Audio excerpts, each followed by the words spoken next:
আসসালামু আলাইকুম। আশা করি সবাই ভালো আছেন।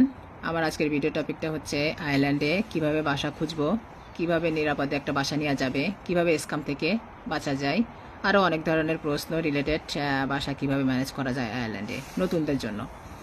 সো তাদের এই হাজারো প্রশ্নের উত্তর আমি এই ছোট ভিডিওতে দেওয়ার চেষ্টা করব।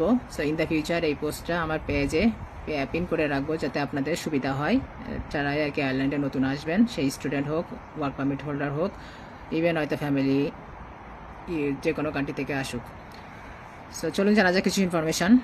আয়ারল্যান্ডে বাসা খোঁজা এখন অনেকটাই প্রতিযোগিতামূলক, তাই সঠিক প্ল্যাটফর্ম ব্যবহার করা খুবই জরুরি। আমি স্টুডেন্ট ব্রাদার এবং সিস্টারদের জন্য রিকমেন্ড করব, আপনারা যে শহরে স্টাডি করবেন স্টুডেন্ট রিলেটেড অনেক ফেসবুক পেজ আছে, বাংলাদেশ কমিউনিটি রিলেটেড অনেক ফেসবুক পেজ আছে, ওখানে অনেক শর্ট অ্যাড থাকে এবং চিপারও অপশান অ্যাভেলেবেল থাকে, আপনারা এক্সপ্লোর করবেন, but be careful with scammer. তাছাড়া যে জনপ্রিয় সাইটগুলো আমি এখন বলবো, যেমন ড্যাপ্ট, রেন্ট, মাই হোম, এদের অফিসিয়াল সাইটেও আপনারা চেক করতে পারেন। আর যারা ফ্যামিলি তাদের জন্য আমি হাইলি রিকমেন্ড করব যে ট্রাস্টেবল সাইটগুলো, যেমন ড্যাপ্ট, রেন্ট, মাই হোম, যেখানে নিয়মিত নতুন লিস্টিং আপডেট হয়। বাসা খোঁজার আগে নিজের বাজেট, লোকেশন যেমন ডাবলিন, কর্ক এবং শেয়ার নাকি ফুল বাসা নেবেন এগুলো আগে থেকে ডিসাইড করবেন, করে আপনারা ফিল্টার করবেন। ভালো অপশান পাওয়ার পর ওখানে কন্ট্যাক্ট ডিটেলস দেওয়া থাকে, ফোন নম্বর, ইমেল অ্যাড্রেস। চেষ্টা করবেন ইমেল অপশানগুলো ইউজ করার জন্য। যদি না রেসপন্স পান তাহলে হয়তো ফোন নাম্বার ইউজ করবেন।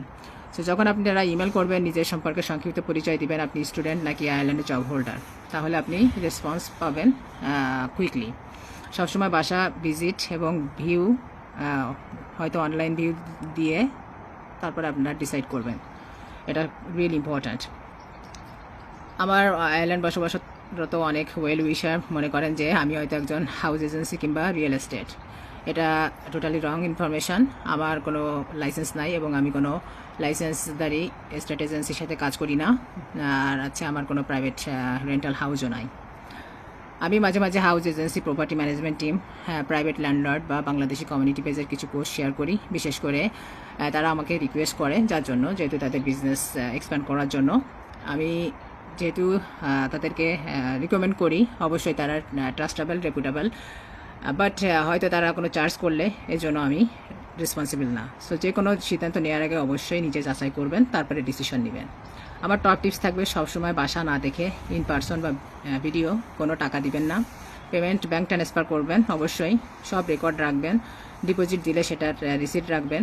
লিজ এগ্রিমেন্ট অবশ্যই লিখিতভাবে নিশ্চিত করবেন এবং আরটিভির আন্ডারে রেজিস্ট্রেশন আছে কিনা এগুলো দেখে নেবেন, তাহলে আপনারা সেফলি বাসা নিতে পারবেন। কারো কোনো যদি প্রশ্ন থাকে অবশ্যই কমেন্ট করবেন। ভালো থাকবেন। আল্লাহ হাফেজ।